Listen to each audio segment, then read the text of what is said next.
Gentlemen, welcome to the regular August meeting of the Concord Zoning Board of Adjustment. We will follow our usual procedure this evening, which is to say we will take the cases in the order in which they appear in the agenda. We will ask the appellant to step forward, be sworn in and have a seat and give us any information that they would like us to have. We ask them, if at all possible, to confine their presentation to 10 minutes. We will then ask the appellant to step down, and we will solicit testimony from anyone in the audience who is in favor of the appeal and anyone in the audience who is in opposition to the appeal. We ask that those people confine themselves to 5 minutes. Following all of that, we will check in with code enforcement to see if there are any comments from their office, and then if anything has arisen that appears to bear factual clarification, the appellant will have the opportunity to offer that clarification, not new arguments, prior to our closing the public testimony portion of the hearing. In most cases, the board will act on each case before moving on to the next. There are 2 or 3 cases tonight where we have separate appeals, but they are concerning the same project. So what we will do is we will group those together and ask the appellant to present on all the issues related to their project at one time. And then when we do consideration, we will take them one by one. The first case this evening is 4.1. Joseph Hughes and Jeffrey Martin requesting approval for a variance from section 2841C, minimum lot frontage, table of dimensional regulations, to permit 86 feet of frontage where 100 feet is otherwise required at tax map lot 753Z30, unaddressed Mulberry Street, in the single-family residential RS district. This is not a development of regional impact. It is zoning board number 0294.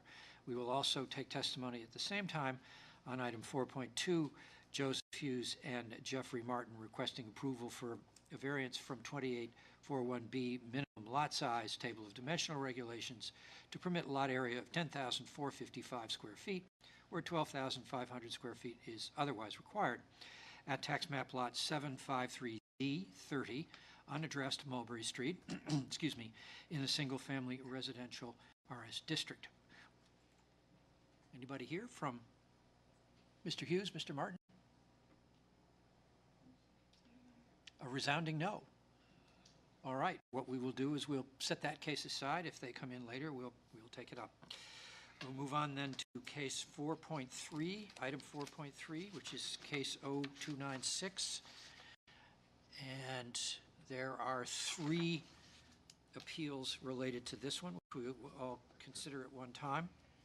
This is Walter Dratner requesting approval for a variance from section 2841D1, minimum front yard requirements, H, table of dimensional regulations, to permit 0 setback where a 10-foot front setback is otherwise required along the front property lines, Village Street and Lilac Street, for the addition of decks on an existing building at tax map lot 1431P58, addressed as 181 Village Street in the downtown residential district, also not a development of regional impact.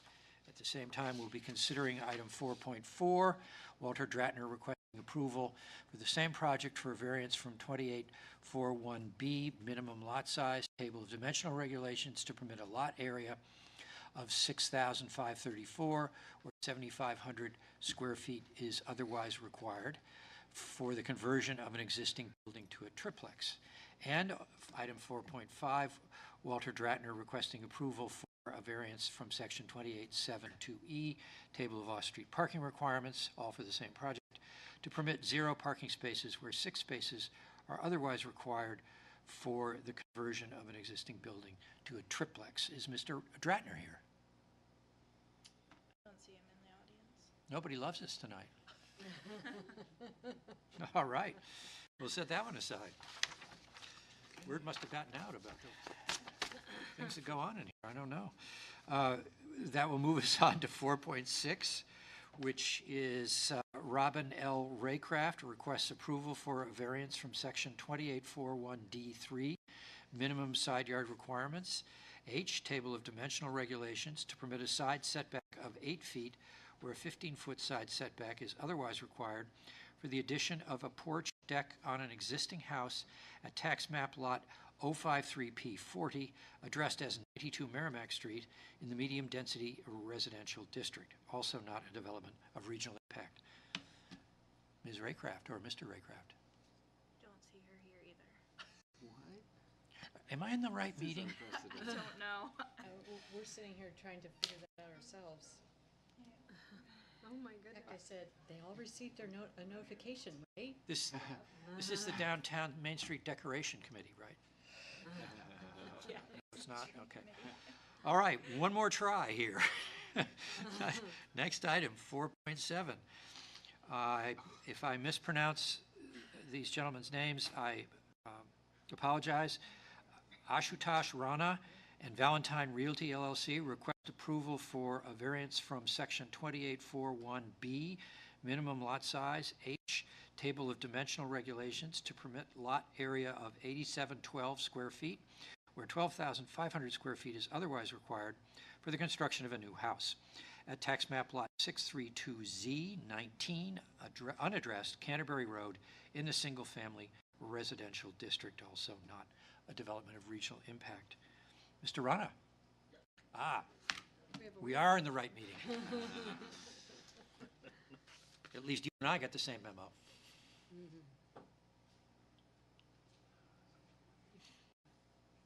I was just pulling up You swear to tell the truth and nothing but? Yes. Would you identify yourself for the record as you testify, please? Ashutosh Ranga with Valentine Realty. What would you like us to know? We've got, in your case, we've got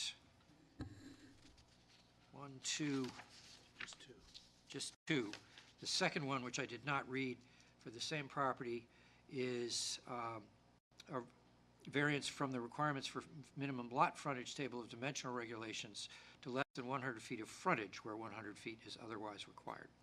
So we'll be considering those two questions, area and frontage. Please tell us why you believe a variance or variances are appropriate. So I really don't know how to manage this. Apart from, I'd like to build a property there, to live there, and I purchased 17 Canterbury, which came with that lot. I'd like to just fix that 17 Canterbury up, rent it out, build a property on the second lot. I started that process, and the zoning board actually was very helpful in understanding the process, but I need a zoning variance for the frontage and the size. We were able to pull up on the GIS map other lots. There are some lots that are smaller in size, and there are some lots with less frontage on there. So that's why I'm hoping you grant me that. I'm also going to, I think, increase the property values by what I plan to do there, especially compared to, from what I've heard about the previous owners of that. This lot, this is an existing lot, correct? Correct, Which is so far undeveloped? correct. And do you have any idea when that lot was created? It was not subdivided. It's, from what I understand, I think 1950. I'm not 100% sure when the other house was built. Is that Okay. accurate, or? In any case, it predates the existing ordinance. Yes. It predates the existing ordinance, and the only reason why it can't be counted as non-conforming is because it's been, because our ordinance has that weird thing about About owning the lot next door. that, Yeah. Yep. common ownership. The dealt with that. vestigial common ownership. problem. Otherwise, it would be non-conforming, and we wouldn't be here. Right. So this predates back to 1976 was the last reference of, in your staff report, of the lots being sold together, and then they were separated prior to that, 1976. So sometime after 76, they were sold separately? Sold together. Oh, they were sold together? So they've been in common ownership since Since 76. 76, Oh, but They were they weren't always- before that? They were always two lots. correct. Yep. Got it. The old So can, ordering lots trick. it's theoretical, I won't ask. Do you plan to build the house within the setbacks? Yes. I do have a question. On the materials, on the application materials, I see a diagram here that shows a driveway that goes through the back of the other lot. So that was the original plan, which I had hoped to put the driveway on Dudley. After submitting that, I was told that, no, it cannot be done, so there's a new plan where the driveway is on Canterbury. And it's within the requirements of 75 feet, I think, from the intersection and 40 feet from the next door driveway. Up. No, it's 30 and 40. So is the house 30 still and going to be 25 by 40 with a deck in the?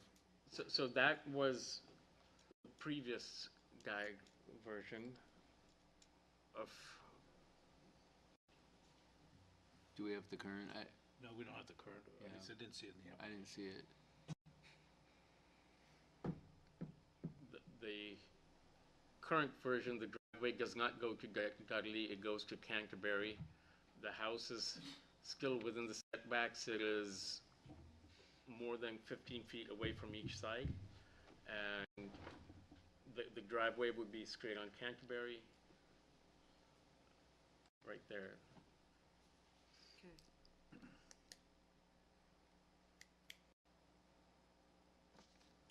Other questions from the board? So,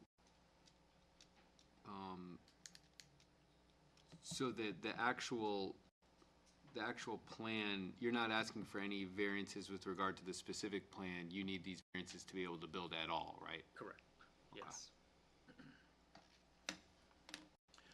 Other questions?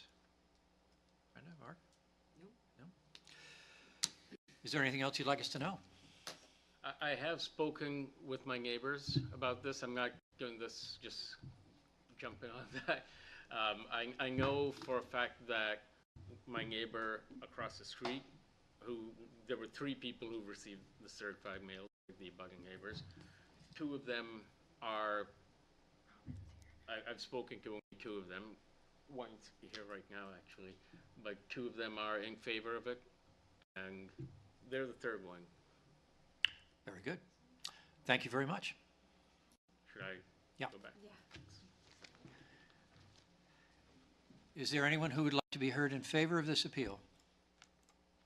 Is there anyone who'd like to be heard in opposition to it? Please come forward. Yeah. You can sit there or you can sit over here. I've never done this before, so. Well, the only place you can't sit is where I'm sitting. I get to Okay, sit here. all right. I won't ask for that. Okay. You swear to tell the truth and nothing but. I do. Would you identify yourself for the record as you testify, My please? name is Linda Meader, M-E-A-D-E-R, and I live at 19 Canterbury Road, which if you face the house that he wants to build is to the right of it. We're off Dudley Street in his lot and then our lot. One of my main questions is,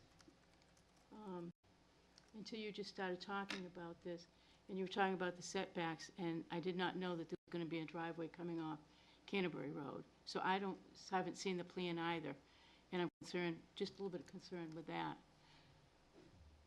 And I would like to see the plan, the new plan that he has, and I haven't seen that. The other thing that I'm really concerned about is, there's been so much building on the Heights in Concord, and in our area too, that the water pressure is really, really poor there. And I would like to see, it's not against him to build it because of that, except the fact that my water pressure is bad now, and if we have one more building on that street, it's gonna really make it worse. So that is a big concern, and that's, obviously, he can't do anything about it, but the city can, so that's one of my main concerns that's why I came tonight originally. And then just hearing this about the plan, I'd like to see the plan, too. And even the plan that you had up there, I don't know if it's similar to what he wants to do with just changing the driveway or what. That was the testimony. Okay. And then, we're gonna show up the plan, but I mean, just, the plan isn't germane to the variance, It's not. just so No, I know, that, but I wanted to see where it was. Doesn't the It's a city question I have, had. the water pressure issue out that way is a way beyond this lot, right? Isn't that part of the steeplegate discussion that they No. need to improve it? No? that's, No, it's sewer, unrelated? Okay. not water pressure. Oh, okay. It's not among our vast powers, alas. Yeah. There are sewer capacity issues out in the Heights, but not water pressure. Okay. Is there anything else you'd like us to know? I'm just looking at this. So, the 150 feet on the bottom, that's, on this side of it, that's my property, correct? Correct. Okay. So it's gonna be added parking plus the driveway? That's what I'm seeing? Well, you're not seeing that because, oh, I see. See that down the bottom there? Yes, Okay. That's I'm sorry. not part of what we vote But- on. No, I know, but I'm trying to understand what the plan looks like, Yeah. so that I can, if I have any questions on it. The Okay. driveway, Yeah. the Yeah. additional parking. Okay, I see. So, and the other thing is, I hope it's not gonna change my number, because I've had the number for 44 years, and I don't wanna give up 19 Canterbury Road. You know how much I'm gonna have to talk to everybody and have all my stuff changed? I'm only 39, but it's, actually, I did swear to tell the truth, so I'm not 39, I can tell you what it is. We But weren't I gonna have call my you name out is on in that. so, name and addresses in so many places, with so many things that I've done, so I hope that they don't change the address on me, Very good. okay? Thank you very much. All right, thank you for your time, appreciate it. Is there anyone else who would like to be heard in opposition to the appeal? Is there any comment from code enforcement? With that, we'll declare the public testimony portion of the hearing closed, and I will invite the board to give us their thoughts, starting with Mr. Wallner. Thank you. Seeing as there are numerous lots that have these same dimensional similarities, I think denying this request would deny the person reasonable use of the property. Mr. Winters? Yeah, I agree. I think, his plan is obviously very bare bones, and he might have considered waiting till he had a more concrete plan to come in, because, he may end up needing more variances, but that's his prerogative to do it this way. But in terms of the question about whether he can build at all, it seems, I agree with Nick, it seems more than fair that he should be able to at least be able to build there. But then, the abutters can obviously review his more detailed plan when he puts it together, and if he needs to meet any variances, then he would have to come back. Mr. Davy? Nothing to add. Ms. Perkins? I concur. As do I. Would anyone care to make a motion? Boy, let me see where we do that. This thing didn't shut off so fast. Can we change that setting? Yeah, I did that last time. There is a But I way had to be change- shown how to do Yes, it. there is a way to change the Okay. setting. I'll connect with you after. Oh, the screensaver? It shuts off so fast. I'm Oh, constantly You can go in there and change that to a few minutes. Are we doing them separately or together? separate. Do you have We're Well, going to do they're them separately. Two different motions, Yep. because they're two different, but, okay. yeah, Do them do them together, separately but together. Does that make sense? Yes. I move to grant the variance section 2841C minimum lot frontage, H table of dimensional regulations to permit less than 100 feet of frontage where 100 feet is otherwise required at tax map block. Do I have to read out the whole? At unaddressed Canterbury Road. Sure, now you say that. Because all the criteria under 674-33 have been met based on the record before us, and to adopt the applicant's proposed findings as the board's findings of fact. Is there a second? Second. Been moved and seconded. Any discussion? All in favor of the motion, please say aye. Aye. Anyone opposed? The vote is unanimous. And now the second variance, which is actually the first one on the agenda. That's the area. I don't know which one I just read. I move to grant the variance, section 284-1B, minimum lot size. Correct? That's the other one? That's the one.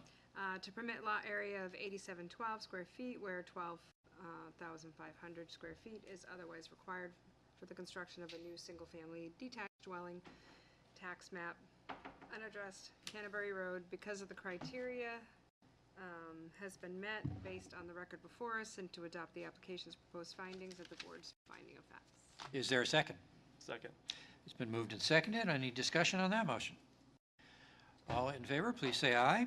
Aye. Anyone opposed? The vote is unanimous. The variances are granted.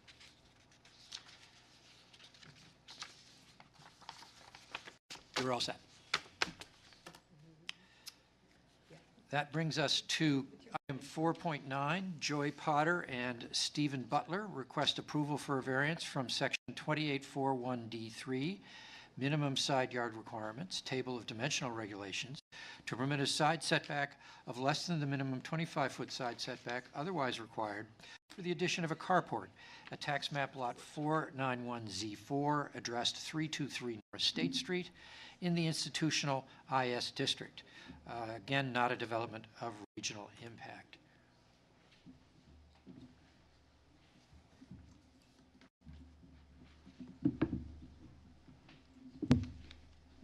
Good evening. You swear to tell the truth and nothing but. I do. Would you identify yourselves for the record as you testify, please? Joy Potter. Stephen Potter. What would you like us to know? We'd like to build a carport and redo our porch, which is in poor shape. Our house was built in 1911.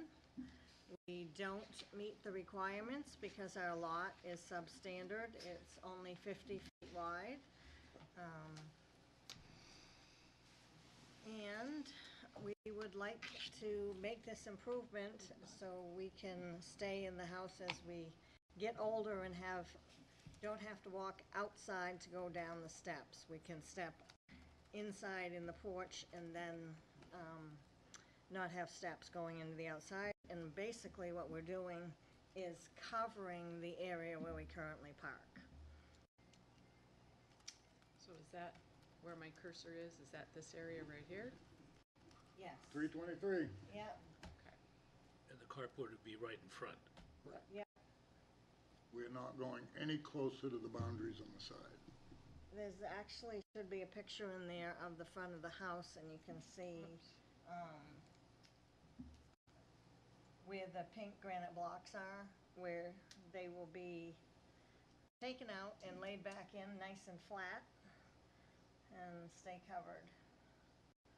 What I'm looking at on here, it looked like it was a side setback, but it's not. Yes, It's a front. it is a side setback. The lot is only 50 feet wide, Yeah. and we're supposed to have 25-foot setback. Oh, So this is about all that we could put in our yard. okay. And your garage is the same width as the house? It would be the same Yes. width as the house, and it's a carport, not a garage. Carport, yeah. So, So you'll still be within the front setback? yes, we're 90 feet back from the road, and we'll end up being 60-something back. Okay.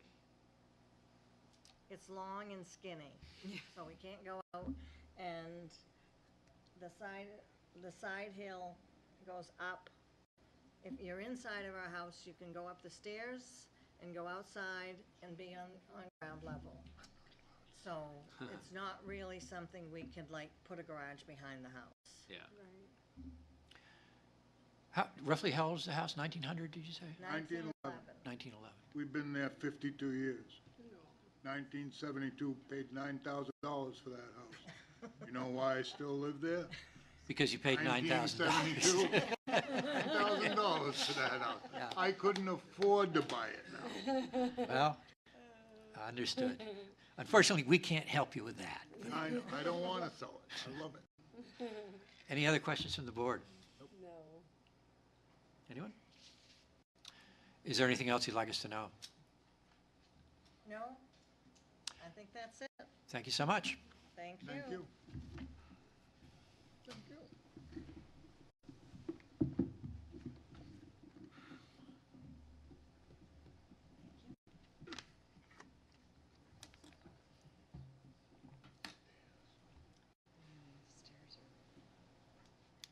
Is there anyone who'd like to be heard in favor of this appeal? Is there anyone who'd like to be heard in opposition to it? Any comments from code enforcement? None. With that, we'll declare the public testimony portion of the hearing closed, and I will invite discussion from the board, starting with Ms. Perkins. Obviously, the lot dimensions are the hardship, and I don't see why we wouldn't grant this for them. They're still way back from the road. Mr. Davy? Yeah, the lot, as it stands, seems to predate the zoning, and the lot is not uncharacteristic of the surrounding lots on this section of Route 3, so. Mr. Winters? Right, and they're maintaining the current setback, they're just extending it, and we see these pretty regularly, and unless there's something additional that it infringes upon, we're usually inclined to approve these, so I don't see anything different here. I agree with my fellow colleagues and have nothing further to add. As do I. Would anyone care to, let's see, we get just one motion on this one? Yes, Yes. just one. Would anyone care to make a motion? Find it. I can. I move to grant the variance from section 2841D3, minimum side yard requirements, to permit a side setback of less than a minimum 25-foot side setback otherwise required for the addition of a carport at 323 North State Street because of all the criteria have been met based on the record before us, and to adopt the applicant's proposed findings as the board's finding facts. Is there a second? Second. Any discussion on the motion? All in favor, please say aye. Aye. Aye. Anyone opposed? The vote is unanimous. Variance is granted. Mr. Chair? Yes, sir. Ms. Raycraft is here today. Well, what we will do is we'll go down through the rest of the cases and then go back, circle Okay. back. Which brings us to case 4.10, the sign gallery on behalf of the New Hampshire Department of Education and Department of Administrative Services requests approval for a variance from section 2869CA and 1 to permit 184 square feet of freestanding signage where the maximum allowed is 106 square feet at tax map lot 792Z 18/1, addressed as 25 Hall Street in the Gateway Performance District. Before we get into the details on this, I'll swear you in. You swear to tell the truth and nothing but? I do. Would you identify yourself, please? My name is Max Tejada. I represent the sign gallery at 266 Clay Street in Manchester. Max, last name again? Tejada, Tejada.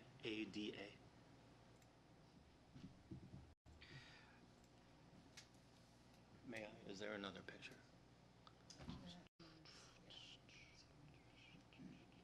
Oh, it's just that. Okay. There's no rendering of the. Well, there's and herein lies the problem. So you submitted many things. Okay. And the packet has what you originally submitted, so it is unclear how much square footage you're actually requesting, but I can say that he's allowed 106 square feet. Yes. So which of these do you want? And If you can scroll up just a little bit, just to that one right there. 6, he's looking That's for perfect. 184. Okay. Yeah, thank you. So what we're trying to do, this is an old picture of the sign. It used to be 2 cabinets like this. This was permitted in 2016 as 180 square feet, the top portion of the sign. In around 2020, we don't know exactly when, someone changed it to a single face of 180 square feet. No permit was pulled to do that. Granite State has left, and now New Hampshire Department of Education is residing in the building now, and they'd just like to make use of that top portion of the sign, which is 180 square feet, which you can see the graphics there on the right-hand side. Does the building belong to the state or is it privately owned? I don't know the answer to that. It belongs to the state. Are they required to comply with zoning? That was my first thought too. No. My understanding is that they are not. Yeah. But my understanding is that as They well, but then approved. sometimes they do it and they say we want to comply. I think I've seen them come in and say we don't have to comply, but or maybe that's the city. Yeah, the city. RSA 67454. It's owned by the state.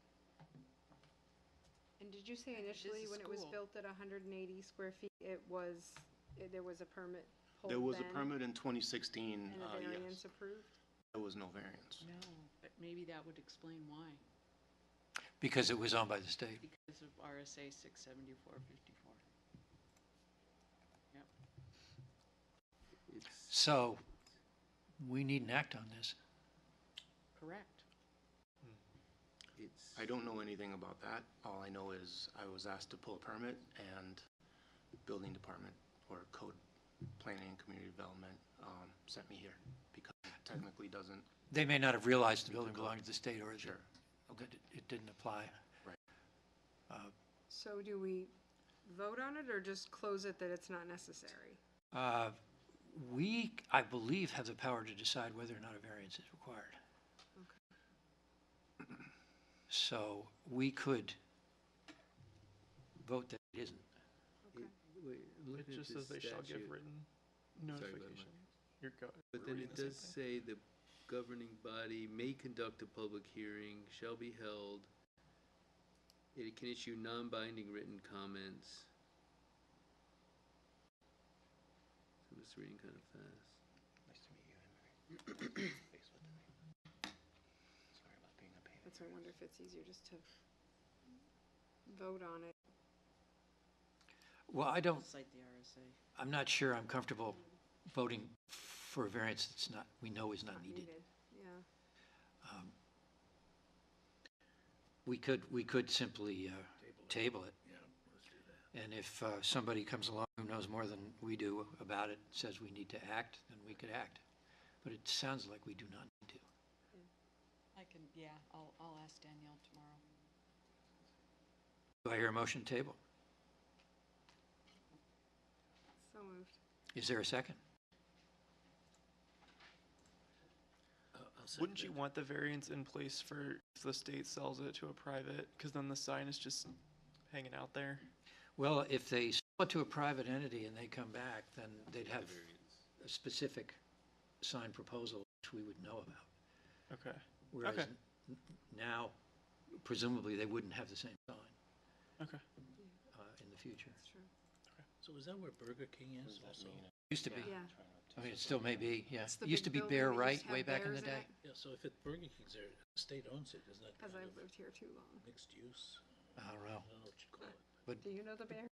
Burger King's not asking Be for in the there? variance, though. I know, You but used if to have they- a fake Chair tree in Carly. the center of the building. He's don't interested share in the that sign sign. permit, so if you table it, But it's owned or occupied, so it's, doesn't matter if they own it or not. If it's their use, they're subject to this statute.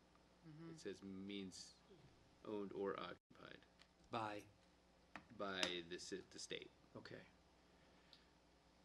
So either way, they're not required.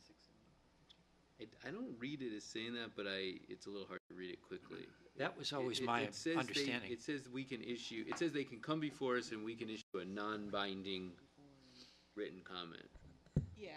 But which is any use, construction, or development occurring on governmentally owned, but is not a governmental use, shall be subject to the local land use. So if they're not all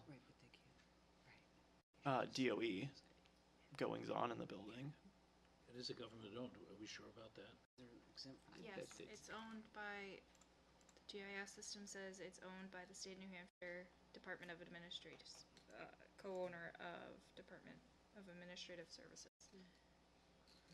That's weird. They rent to Burger King? no, it's Burger No, King it's is separate. Oh, that's a separate structure. Is it? It's in the same vicinity, though. Yeah, it's basically literally share next They door. have a common driveway, but Yeah. Department of Education is the only ones in that building there. Oh, then I'm willing to Anne table Marie, it. Is your concern that if we table it, then it delays his permit, or Yeah, but I think we so should, are we better to then issue? Would it delay his permit if we voted that a variance was not necessary? No. But wait, is that are you sure that's what the or is there another statute somewhere? No, that's the only statute. No, I'm not sure. It's a that weird that's what it statute. says. Well, and that's why, but it does say we can do a Non-binding. non-binding, so go ahead and just vote on it, and I know that when school projects or when state projects, like, for instance, the legislative parking garage. So they went before the planning board and had a public hearing, and we wrote a staff report that outlined all that would be required if they had to comply with the site plan regulations, but they didn't have to do any of it. It was just a public hearing, to have the public hearing. I'm familiar with that. But you already have your memo for this in the same way. Sorry. What was I just said they've already, Anne Marie and team has already done the memo in this case in the same way. in the same way as what? As though it was a regular variance. Yeah. Oh. Yeah. So should I retract? I would be, I mean, my comment is I'd be fine tabling it, but I'd also would be fine voting on it. As a regular variance? Same. I don't see much downside in that way. Well, If they don't need it, they don't need it. if that's the will of the it helps board? them, they don't have to come back. How do you- But how do you I feel would about vote that? either way on it. I'm leaning more to tabling, just to Table? be sure. Okay. Well, how do you see it, Mark? Table. Brenda? I can leave it as tabled, I just don't wanna slow them down, I mean. Well, it sounds to me like, I don't see they us could saying simply- no. I don't see us saying no on this issue, because he's really not actually expanding what already exists. He's just Right. trying to get the right permitting for it, even though we're yeah. unsure if he even needs it. On the other hand, we are then approving a sign which would be there, could be there in perpetuity. Which has already been there for If a, 40 Not if we're years, tabling. 30, 40 years. No, not if we table, no. wouldn't, if a private entity ended up buying the building, they wouldn't get the benefit of that, would they? I have no idea. I think I'd have to they would consult have my to come. attorney. Without having researched it, I would assume they would have to come No, back. they would not. They would- Presumably, they would want to reface the sign, and as soon as they applied for a permit to reface the sign, then, They would, Oh, so then let's they table would it. have Oh. to, Then let's table it. then Sorry. they would either have to get a variance. put it Yeah. to 106 square feet, Yeah. which is what's allowed, or get a variance for anything more than 106 That's why I think it's square easier to feet. vote on it then, because it's not gonna affect any future if the state sells it. Yeah, Which Laura would. Won't affect anything. Know the She answer, would. That's why she's. I'm wondering if it wouldn't be cleanest to vote City tax that reform. it's not, a variance is not needed. But I believe it's not needed, but I can't confirm that, for this statute is weird. Seems like there's enough doubt on this board that maybe we ought to table it. Well, we have a motion and a second before us. We can, is there any discussion on the motion? It's been quite a bit of discussion on the motion. I'm Do we looking need up public- one thing here. Yeah. Give me a minute. It's the kind of stuff you don't run into all the time. No, we don't have a definition for it. Usually the state doesn't have signs, they don't want people to know where they are. No, they don't want citizens walking in there. Well, Voters. it didn't even, I guess I don't even think of this as a government sign, but maybe it is a government sign, because a government sign is exempt from the sign regulations In our code. in our code. Oh, There are Yeah. portions If of we, the sign. if that are- we table it, you could consult with legal and sort the thing out, it sounds to me. No? Well, I know for certain that government signs are exempt, but in our code, putting aside any in our state code, statute. Well, yeah, there you go. forget Yeah. the 67454. Yeah, there you go. Well, it's a government entity, the Department of Ed. The other businesses that are in the building would probably be smaller than 106 square feet anyway, so. That's not what triggered the variance, I The only don't portion that think. you're doing is Well, the part that's they the went over the live-free. 106. Yeah, we're only doing if you go back to the drawing, Because the rest the of it, top portion of the you're sign. not changing any of the rest of No. it. No. Owner exempt. That's a flag. We don't get stumped very often. so- Signs erected by, We just want to make sure we do it the right so way. the following signs are exempt. No, they're exempt from the permit requirements. but are subject to the standards contained herein. Never mind. So it does need, it So if needs it to be was tabled or 106 voted square on. feet. It doesn't need a permit, but it does need to comply? Yeah, How does that work? I have no idea. It says, the following signs are exempt from the permit requirements, but are subject to the standards contained herein. I think, my own personal feeling is I'd just as soon vote on the tabling motion, because there seems to be a lot of moving parts to this thing. And I'm not sure the board is the right place to settle it. I'd move to table, but I think we have another. I think we have a motion and a second already. Yeah, So, Yeah. but this will hold him up, or will he have to wait another month for the? Well, If are a you variance tabling is it, or are you needed. continuing it to a date certain of September? Would it matter? I thought when we table, that's what we do. Well, tabling it means it's just kind of sitting out there. Oh, I Tabling thought we means it typically do a stays, date it certain. stays on the table until we take it up, which could be never. or next month. No, I think we should table it to a date certain to next month, and then I- they I can would be withdraw more it. Comfortable with continuing it to All a right. date certain. Brenda, would you be willing to revise your motion? To moving it to September? Yeah. Instead of tabling it, yes. Is that all right with you, Nick? That's fine with me, so I'll second that. Okay. It's been moved and seconded and discussed to the nth degree. Excuse me. All in favor, please say aye. Aye. All opposed? The vote is unanimous. We have tabled and/or recessed the case There needs- to next month's meeting. So that way, Anne Marie can check with legal and see if they Yeah. even need Yeah. to be here. It could be that we don't need to visit with you again. Yeah. Not that we didn't enjoy it. Sorry about that. Thank you very much, folks. You're welcome. Thank you. Have a great rest of your night. Thank you. All right, that brings us down to items 4.11 and 4.12, case 0304 and 0305, which both pertain to the same property, so we will again address them simultaneously. This is Michael Goff and Lindsay Goff.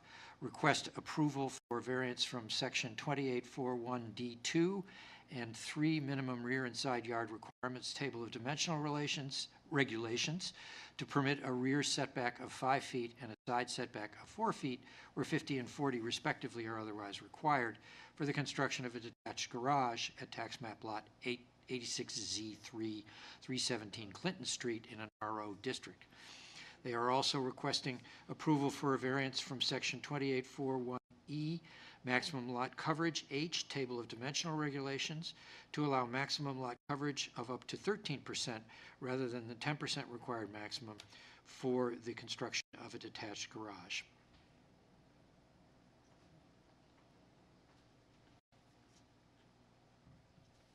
Swear to tell the truth and nothing but. I do. May we have your name, please? Sure. Michael Goff. What would you like us to know, Mr. Goff? So I'm here because we have a garage on our property that is in pretty dilapidated condition. I've lived there 20 years. It's been there long before me. Just kind of the last thing in property improvement that I'm getting around to. The current garage sits about a foot off the back property line, and it sits, I believe it's 9 feet off of the 9 feet off of the side property line where I would normally need 40. My proposed is I'd like to take the structure and move it forward to put it 5 feet off the rear, and it's going to expand by 4 foot wide, so it would come in to a 5 foot, 4 foot on the side and 5 feet in the back, so it's actually going to change the setbacks. It'll also push it forward onto the hard back of the driveway, so it'll take up a little bit more of that impermeable. My lot's 0.47 acres in an RO district, which 2 is required. Obviously, that was divided up long prior to the zoning ordinance. So pretty much everything I do on that piece of property is going to require me coming to talk to you folks. The majority of this piece of property is septic. I can't build on it. And the far side, I have no driveway, so I wouldn't be able to put a garage over there. So really where the existing is the best possible location that won't cause any disruption to anything. So The first sketch was things as they are, and the second sketch is things as you propose This them? here is my proposed, So that the building is actually further from the rear yard setback than it is now? correct, The proposed building is? correct. Yeah. Right now, it's, I said a foot, it's probably a little less than a foot, to be perfectly honest. But I didn't have my, it's pretty close. It was, it's pretty obvious that that was never permitted or nothing was done when it was built.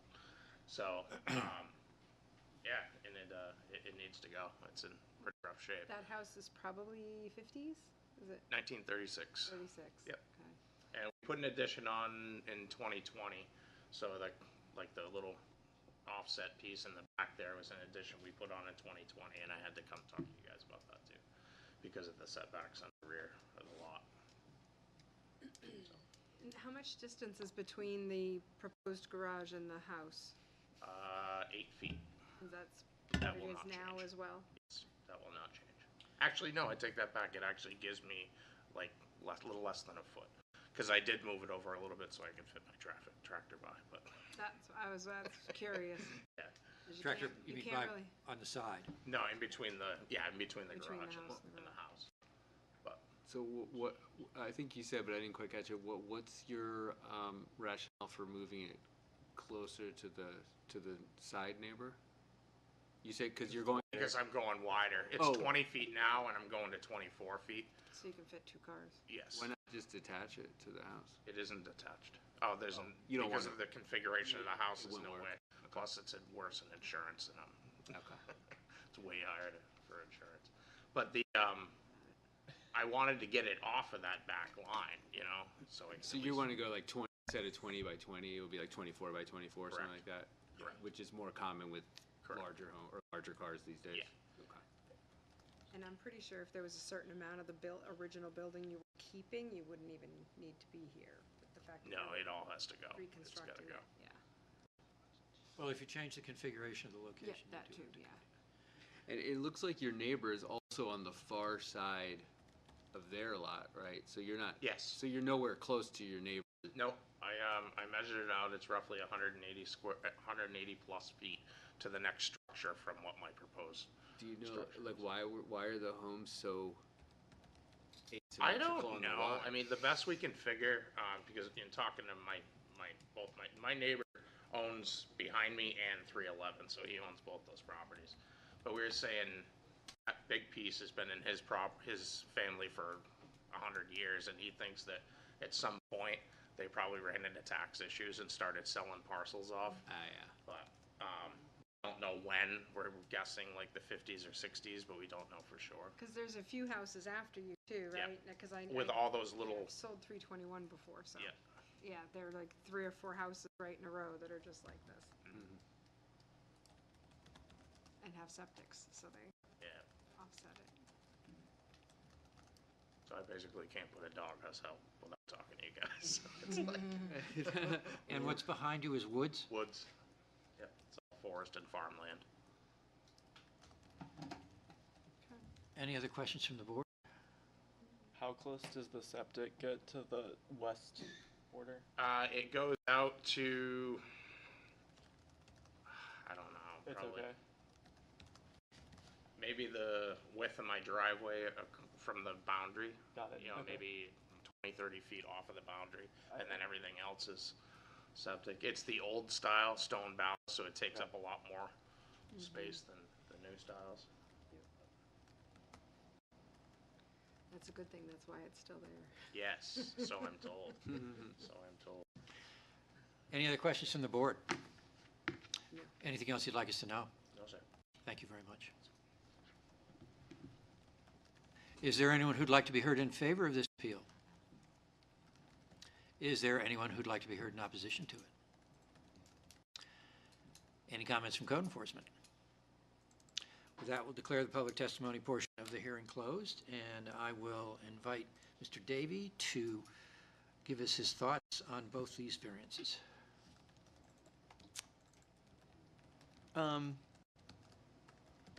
I don't really have an issue on either front, the lot coverage or the setback, now that I know that there's the giant septic in the way. I think there's hardship on that. And he's bringing the rear setback into a little bit more into conformity. And I think he gets more use out of expanding the garage a little bit wider, despite it making the setback worse on the side. But he's laid out why it can't be attached and why it can't go on the opposite side of the lot. It's not uncharacteristic of the neighborhood. Seems like we have a not clear history of these lots, so. Mr. Winters? Yeah, on the setback, I think that, he gave a pretty clear explanation of why the septic and the layout of the lot kind of requires this is the only space to build. So then the question is this a reasonable use to go from 20 feet to 24 feet? And I think it is. We've seen a lot of garages, and it's been explained to us by multiple applicants over the years that 24 feet is a pretty common garage width these days because of car sizes. On the lot coverage, he's got a small lot in a large district, so I think that 10% is a lower number than what normal lot sizes would be in other zones that have a similar lot size, which would be more typical. So I think we could give him a little leeway. I don't know if it, what the number is. I don't know if we would go to like 20%, but I think going up to 13% is a pretty modest increase for what he wants to use. So I think that's reasonable. Mr. Wallner?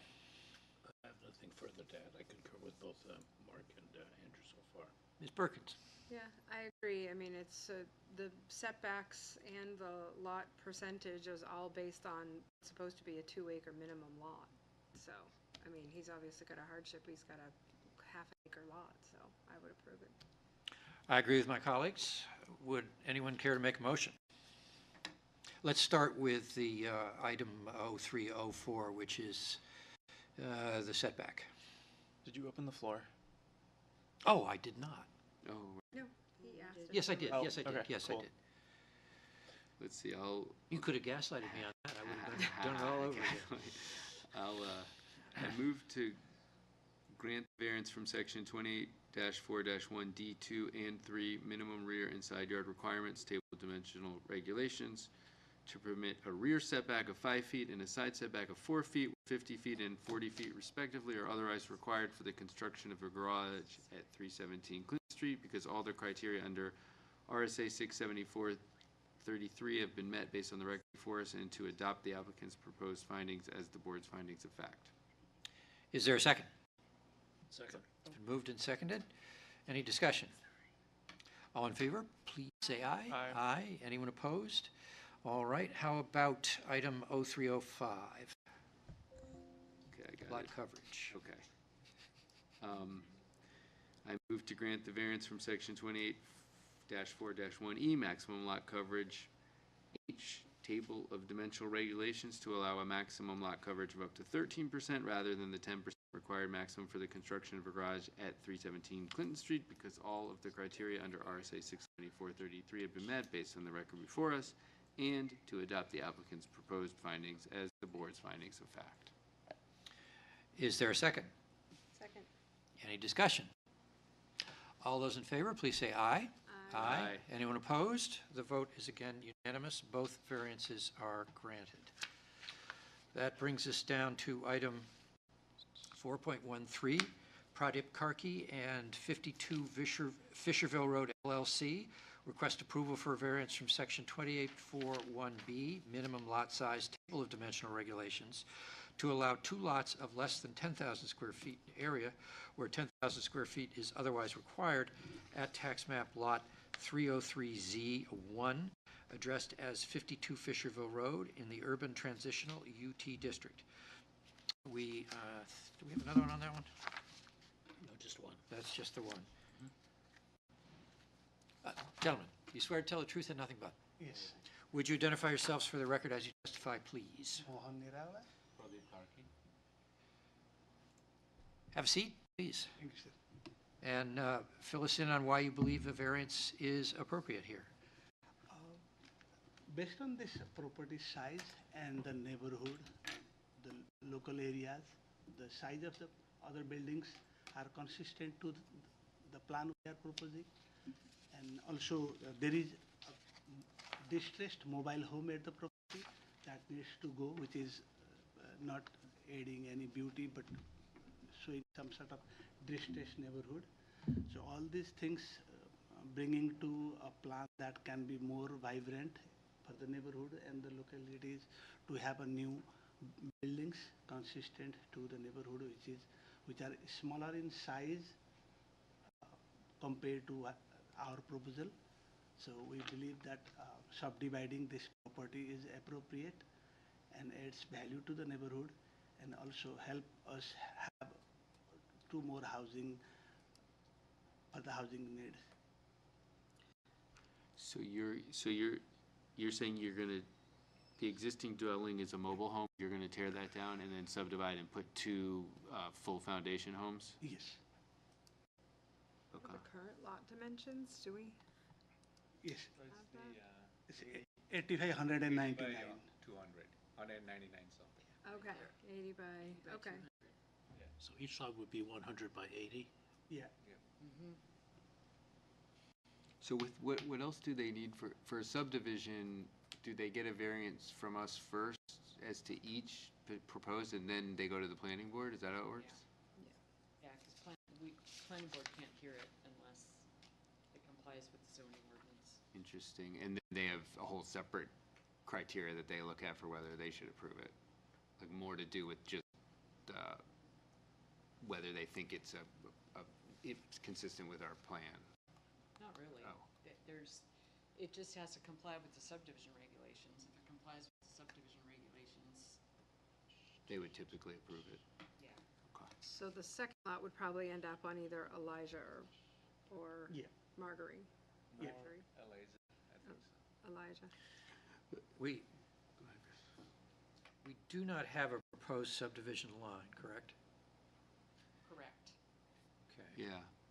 Which means that we would have to, if we were to grant, and I'm not saying necessarily in favor of granting, but if we were to grant, I think we have to establish at least approximately what we're granting. Right. Now, did someone say what the area of the lot is? 8,000, I think, 100 times. It is still 16,117 square feet in total. Okay. Oh, so each one would be 8. So it would Yeah, be each one will 8,000, be 8,000, yes. 8,000 and change. 1,060, yeah. Split it down the middle. So so you're just gonna go down the middle? Exactly, yeah.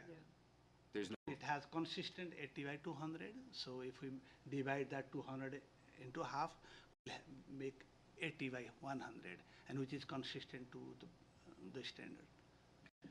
and will you put both the houses approximately in the middle of the new lots, and will that meet all the setback? Have you mapped that all out? Yeah, we map that, and it will have enough space for the setback. Say it again? It will have enough space for the setback. For the setback, and what about lot density? Did you look at that? The lot density, like, will it? Coverage. A lot coverage? Oh, yeah, it should be fine. consistent. It will be consistent because there are roadside on the three side of the lot. There are roads, so it should be consistent to the coverage, yes. Well, that would take care of frontage. Yeah, I mean, the percentage of the lot that you can develop on, Yeah. Amount of impervious well, I guess surface. you'll figure it out. Yeah, the detailed plan will be within that scope, because when we come for the planning, we cannot build beyond that scope, covering excess land size. So that will be regulations. I mean, are you trying to know what will be the square footage for the property, what it will be built there, or? Yeah, like even So 1,500 to 1,500. for each unit, it's gonna be 1,500, like, Yep, okay. single family home. Because there are some properties like, right there, 24 Margaret, 17 Margaret, 11 Margaret, 3 Sylvester Street, they're all under, like, 7,000, 8,000, 9,000, 6,000. For the lot, yeah. Yeah. So they have already properties which is around 11 to 1,500 square foot, the single family home. Yeah. So we're also thinking maybe around single family home, 3 bedroom, 2 bathroom, somewhere in 1,500 square foot, no bigger, 750 a floor. because It's just a, like, you know, a small, first floor and second floor, that's pretty much, and basement. Yeah, 1,500, I think. So Video. you're saying it'll be pretty consistent with most of the Yes. houses Yeah, on this it street? is, it will be consistent. There are 4 properties which is already built. Under one property is built on 3,484 square foot, 0.08 square foot on the other street. So that's very small. It's a small little neighborhood. I'm Yeah. pretty sure these zoning requirements that we have now, the houses predate that. Yeah. Any other questions from the board? Well, can I ask you a question? If, I know we've asked some form of this question for years, but if they're representing, they're gonna put it down the middle, so it'll be a little more than 8,000 for each, if we approve it, because that's not in their formal request, but if we approve it, we could make it conditional on that, right? So they couldn't go and take our approval and do like, 15,000 in one and 3,000 in the other or something. Correct. We could say it's got to be at least 8,000, something Yep. like that, right? And that would be enforceable. Yep. Okay. Other questions from the board? And that is your plan, right? Yeah. It's just to split it Oh, yeah. evenly, so. Just- Yeah, it will be. I wasn't saying you would do that, but yeah. So I think so it won't work like that if. Right. I know that was an extreme That example. will just not be still. helpful to build either. Yeah, because I think so it Yeah, won't yeah, I make understand. sense. Lot density would not work for sure. Yeah, because lot density, that word like, Yeah, also it is density. exact rectangular, so unless we divide in the middle, it Yeah, it will will be be less right size. effective or less attractive than. Right. I understand. Anything else you'd like us to know? No, Thank you, gentlemen. thank you so much. Thank you, sir. Is there anyone here who would like to be heard in favor of this appeal? Why don't you have a seat back in the vast theater space? Is there anyone here who would like to be heard in opposition to it? Any comments from code enforcement? With that, we'll declare the public testimony portion of the hearing closed. I'm going to start the discussion with Mr. Winters. How do you see this, Andrew? I did, and to some extent do have the same concern that I think you had expressed, which is that, we don't have much of a plan here, so we don't exactly know what we're approving, but if they're committing to no less than 8,000 in each, it's consistent with the neighborhood. I think it's a good use of the space, and so I'd be inclined to improve on that condition. Mr. Waller? Yeah, I agree. I mean, we've got abutters who've got 40-foot wide lots, a couple have got 80-foot wide lots. We heard testimony that they're gonna do even splits. I don't think we need to put a condition on that if we do approve it. I agree, and I think it'll certainly be an improvement to remove a mobile home, put 2 single-family homes there, so certainly won't hurt the neighborhood. Mr. Davy?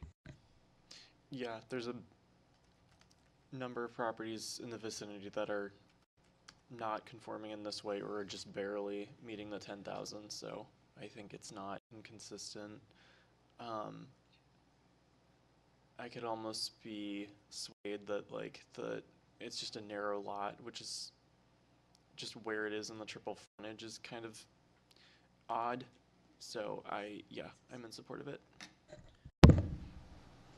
I can't argue with anything my colleagues have said about the appropriateness of it, but I just don't see the hardship. But I'll just let it go at that. The lot could be built on and has been built on. What's there is perhaps not got a long future in front of it, but something else could easily be built there that would comply, or at least not create more of a violation. Would 2 units be allowed on the single lot? No. No? And it would need variances to even be a duplex. Got it. It's not big enough. Well, it's currently big enough, isn't it? If it was a Var- It's what? Duplexes, depending on the zone, Yeah. if they're allowed, they'll need 1.5 times the lot frontage, and 1.5 times the lot size. So depending on the zone and what the requirements are there, they could need more. Now, the only caveat to that is, by right, accessory dwelling units are Right. allowed wherever there's a house. Would anyone care to make a motion? It is also sandwiched between 3 other districts. 3 other districts. Oh, oh yeah, oh, the colors, right? Mm-hmm. Yeah.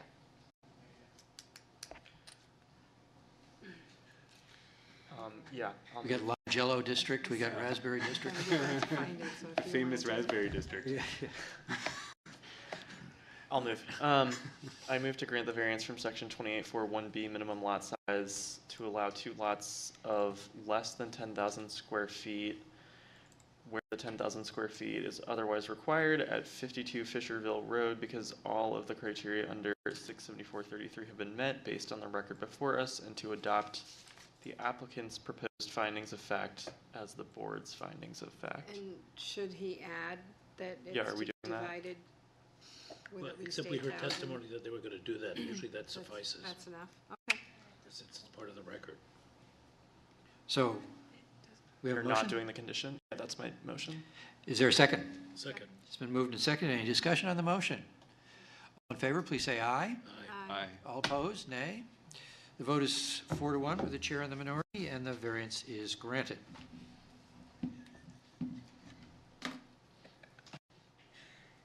We have another piggyback case, I believe. That's correct. 4.14 and 4.15, which we will consider simultaneously for 2 different variances. Spectrum Signs and Graphics, on behalf of Capital Regional Healthcare Corporation, requests approval for a variance from Section 2869C1 sign illumination to allow for internally illuminated signage where it is otherwise not allowed at Tax Map Lot 734Z2481, addressed as 250 Pleasant Street in the Institutional IS District.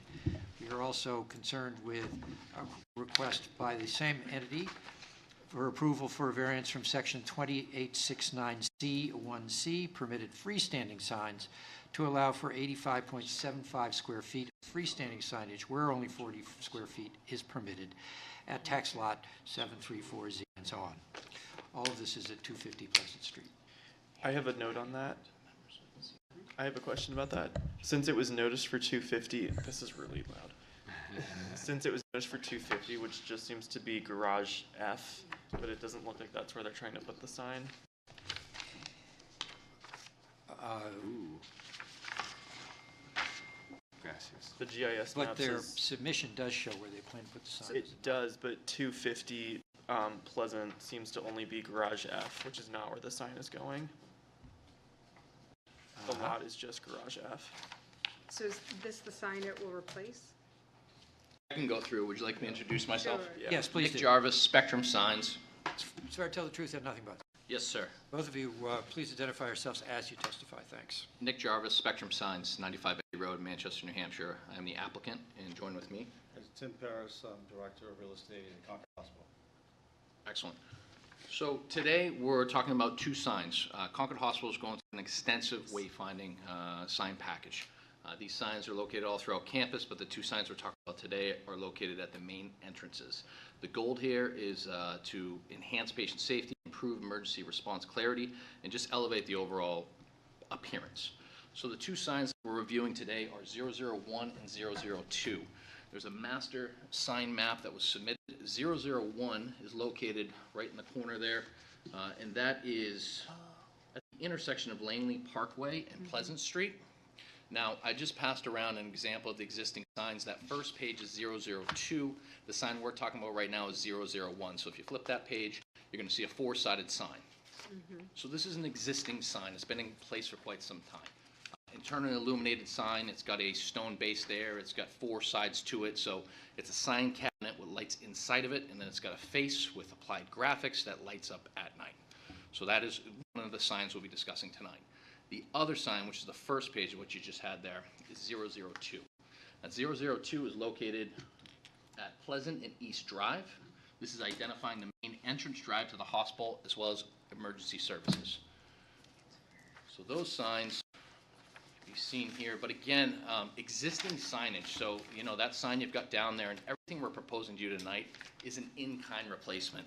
We're looking to have the least amount of impact as possible. So ultimately, we're going to use the existing poles. They're in good condition, the existing foundations. We're going to remove those cabinets, and we're going to slide our new sign right over the top of that. So this sign right here, 002, is a sign matching the exact dimensions. It's going to have push-through lettering at the top of it. So that means that the letters push through the face of this cabinet and only the edges and the front of it illuminate. So just as CH in Concord Hospital. Below it, you see these two sign cabinets. So the white and the red in these renderings are intended to have full illumination. The big goal here was to draw attention to Langley Parkway as well as emergency services. Now, after we reviewed this with the ADR board, there were some comments and recommendations to modify this design and remove the white background because it's obviously something that we don't like to see. They understood emergency services should be something that is easily recognizable and that an illuminated background makes sense. So what I've done, and I've got an example here I can pass around, we've already redeveloped this package based on those recommendations. The lower cabinet you see with the blue and the white, that will not illuminate. That background does not light up, but the lettering, Concord Hospital main entrance, the arrows, the intent is for that to illuminate.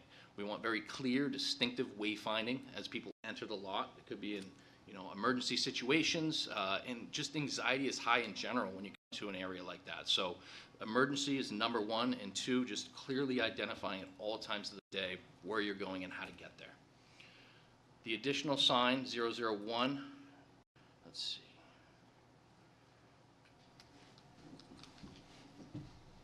Well, lucky for me, I brought an example of that too. So I apologize, it's not showing in here. I did have some upload hurdles, but it is a four-sided sign very similar to this. It does have push-through lettering on the top. It does have illuminated section for emergency services wayfinding, as well as that blue background that does not light up and the white lettering. So what I'm going to do is just pass around that new rendering for 002 so you can see the change that we made, and I'm going to see if I got a copy in here for the other sign.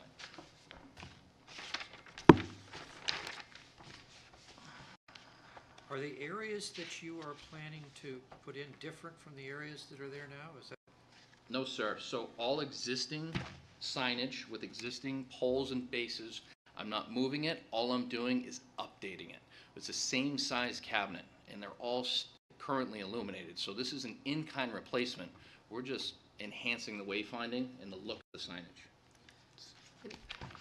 If I had to guess, the reason for the needing an illumination variance is because it's not normally allowed, but those two locations that he's talking about aren't directly like in front of a building of housing or something like that, so it's not gonna like light up a neighborhood. And illumination is not allowed. Yeah, that's the reason. Yes, yeah. But I think don't think there's hospital scenario, there's that's much. I mean, there are some residences, maybe a Not- half a mile, but not. not right on top of where these are, because there's other businesses like It's all Concord medical. Orthopedic and, Yeah. It would make sense for a hospital to be able to have lit This needs to be signs, passed around. especially emergency. That's the That's squirrel. what we're about to decide. Cube. A lot of You know suspense. what? Yeah. And those two locations with these signs are key wayfinding points. Sure. For our patients, anybody in emergency services that are coming on. So how do you know how long they've been illuminated? For as long as you can remember, probably. It's greater than 10 years. So it's Yeah. almost 20 years. The reason why we're replacing, if you've ever been on campus, the majority of our signs are all faded. Have you had have there been incidents or reports where people have had difficulty driving past it, or not being able to find the ER or when they needed to? We haven't had any reports of anybody not being able to find the ED, but just the ED is a critical service. It's one of the things we want to make sure that is, large and in bold so that people know where to find that. And since now our system, our catchment area is much larger with the acquisition of Laconia and Franklin, so we have patients coming from a larger catchment area. They may not be familiar with the area. So as everybody Googles, they bring you to an area, at least that when you have that, you can see exactly where you have to turn to get to the ED. Sure. So as you can see with the new layout there, we've made that change. We've removed that white background. We have brought Langley way down into the blue section. So, 100% complying with the recommendations of the ADR. Like I said, the goal here is to have clear wayfinding, and I think this certainly achieved it. So this signage that we're proposing, I don't believe that this is contrary to the public interest because it's existing signage. This is just enhancing those wayfinding services, fixing the poor visibility of the existing signs that have faded graphics that don't properly match the branding and don't give the best wayfinding services possible. So navigating this campus, it's quite large. There's a lot going on. So we really want to direct these individuals to the correct location as quickly and efficiently as possible, and I think this does exactly that. And that applies for both of the variances that we're going for. So one of which is illumination, as internal illumination is not allowed in the IS district. Again, existing is internally illuminated, as well as the larger sign, and that larger sign is 002, which is this guy right here. And that's just replacing an existing size. And I feel reducing the size of something existing, that's only going to be against the public interest. We want to make sure that the signage not only is clear, but it matches what's existing and makes sense. The spirit of the ordinance would certainly be observed here because we're really limiting the internal illumination. I know that full face illumination is something we don't want to do in the town. I recognize that. Opaque backgrounds is something that's always recognized. So what we're proposing here, I believe, achieves that. When you look at the outdoor lighting standards, including parking lot signage, it talks about shielding and directing away adjacent lighting from adjacent residential areas. This certainly does that. So I believe that the spirit of the ordinance is certainly observed in that instance. Granting substantial justice would certainly be achieved with this because patients, visitors, and emergency responders can quickly and safely locate key entry points and ensure patients and visitors can locate the areas they need to get to during the day and nighttime. And if this variance was granted, the values of the surrounding properties would not be diminished because this is existing. We're not asking for anything greater than what's already there. And honestly, signage that provides adequate wayfinding, I think, only helps property values. Having a campus that can easily be navigated and a good service like that, I think that's beneficial. So if there's any questions, I'm happy to answer them. But I believe this covers everything we're presenting tonight. Questions from the board? Anybody? Thank you very much. Thank you. Is there anyone who'd like to be heard in favor of this appeal? Is there anyone who'd like to be heard in opposition to it? Any comments from code enforcement? Nope.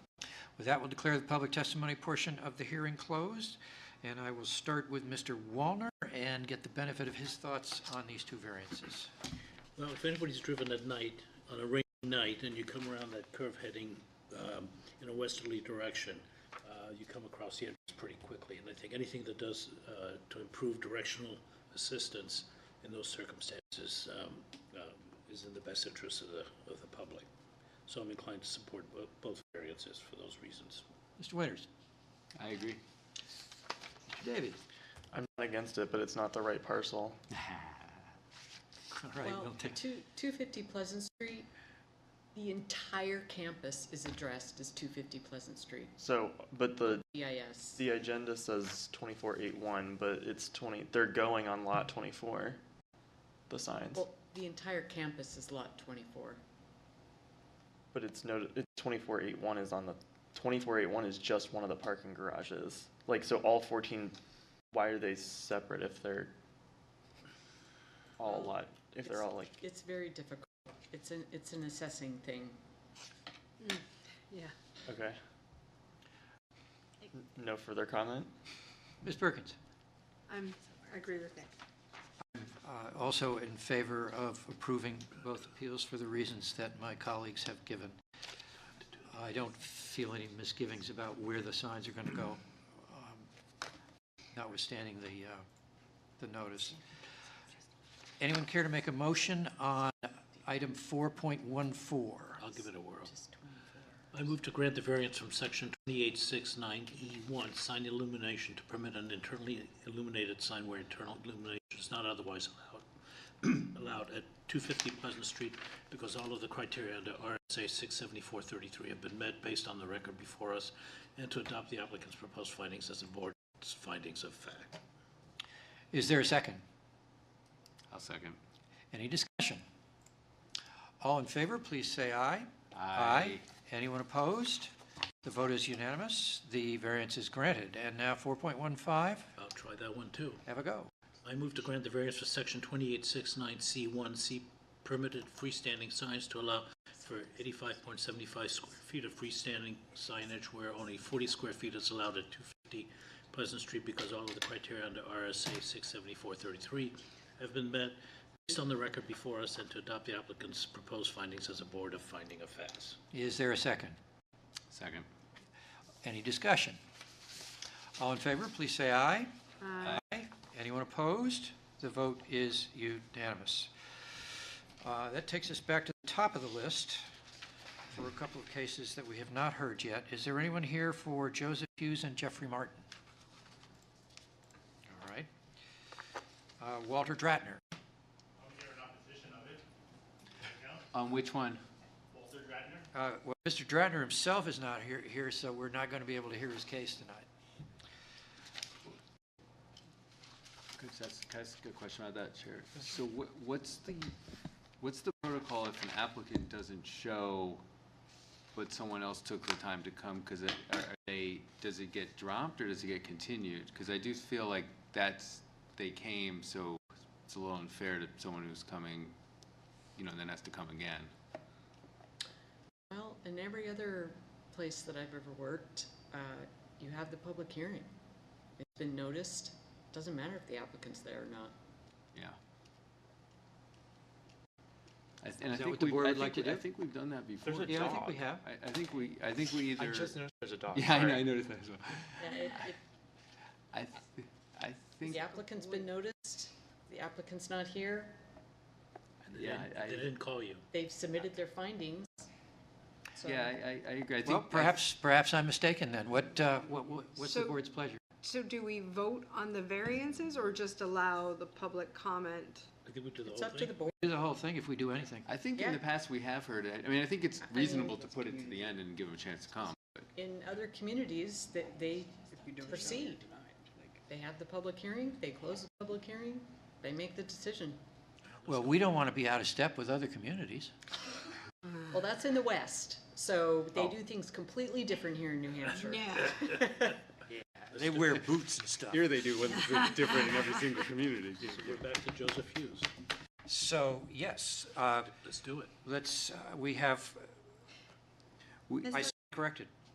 Chair Carly, we do have Miss Raycraft here to present her case if you were Yeah, wanting perhaps, to listen yes. to that first that- before. That would be fair. In honor of the people who bother to show up, Should Ms. we- Raycraft, we'll hear your case next, if you please. That would be We have these folks waiting on Dratner good. Yeah. Thank you for suggesting that. That's fine. or Raycraft. Now, what have I gone and done with it? It's here somewhere. It's on page 2, I think. No, 2 or page, oh, yes. it's Item 4.6. 4.6. 4.6, yeah. Robin L. Raycraft requests approval for a variance from section 2841D3 minimum side yard requirements, table of dimensional regulation, to permit a side setback of 8 feet where a 15-foot side setback is otherwise required for the addition of a porch deck on an existing house at tax map lot 053P40, addressed as 92 Merrimack Street in the medium-density residential district. You swear to tell the truth and nothing but. Would you identify yourself for the record as you testify? Robin Rachel. Somehow I thought that's what you were.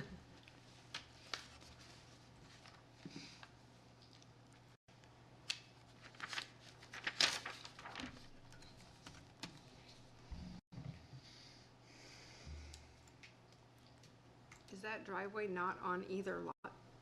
It's not. It's actually owned by Rivco across the street, and I have a Interesting. deeded right to it, yeah. And I did talk to him as well, because there's a, They came before us recent. Aren't they doing something? yeah, Right. Yeah. yes. So, What would you like us to know?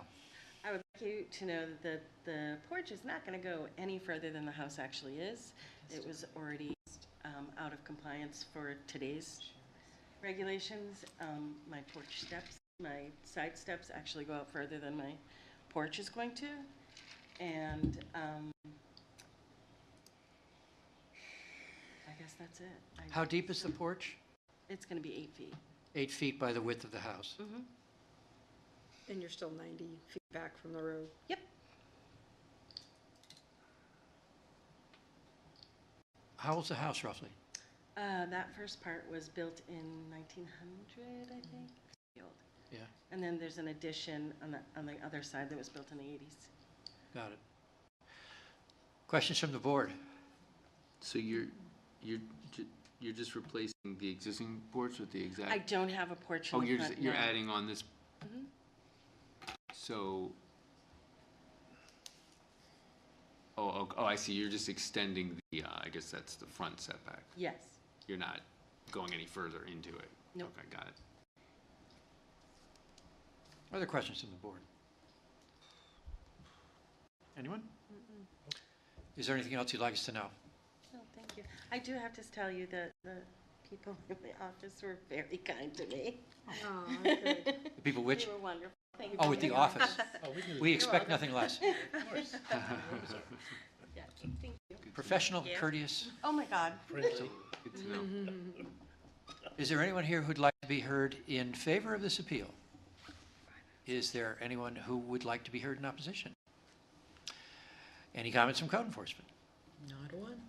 With that, we'll declare the public testimony portion of the hearing closed, and I will invite my colleagues to offer their thoughts on this, starting with Ms. Perkins.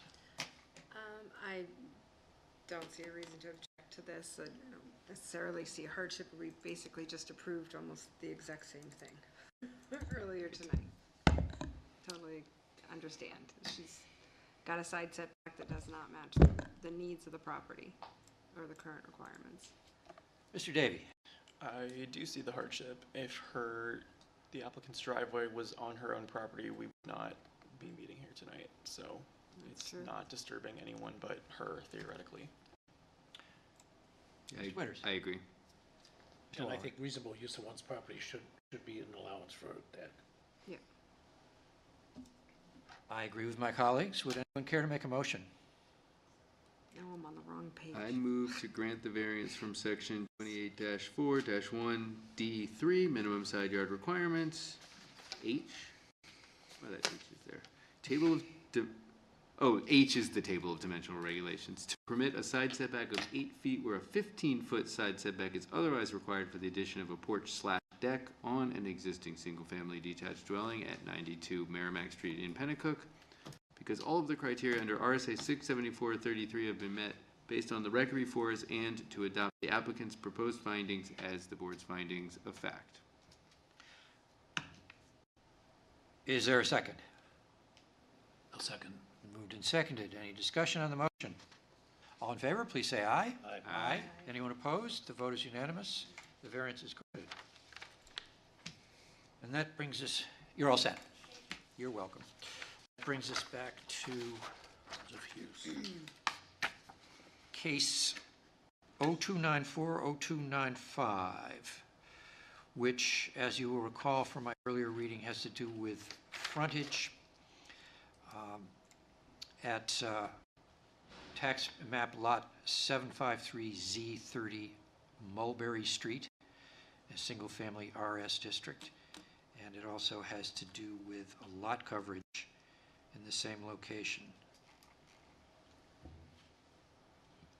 Since we have no appellant to testify, we do have the